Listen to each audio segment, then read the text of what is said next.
پاکستان مسلم league نون کی رہنما ہنا پرویز بٹ نے بھی ٹویٹر کے اندر اپنے خیالات کا اظہار کیا، جس میں انہوں نے کہا کہ آج عمران خان کا سب سے مقبول لیڈر ہونے کا جھوٹا دعویٰ بھی بے نقاب ہو گیا۔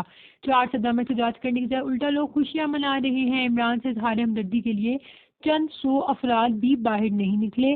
اس کے علاوہ انہوں نے ایک اور ٹویٹ میں کہا کہ میں نے آئی بی سے پتہ کرایا، خدا کی قسم کسی بھی جگہ 40 یا 50 سے زیادہ لوگ نہیں نکلے۔ یہ ہمارے وزیر داخلہ رانا ثناء اللہ فرما رہے ہیں، لیکن میں نے ساتھ یہاں پہ وہ ویڈیو بھی ایڈ کر دی ہے جو کہ پی ٹی آئی نے شیئر کی ہے، جس کے اندر محل یہ لوگ واقعی 40-50 تو نہیں تھے، بلکہ 400 500 یا شاید ہزاروں میں تو ہوں گے۔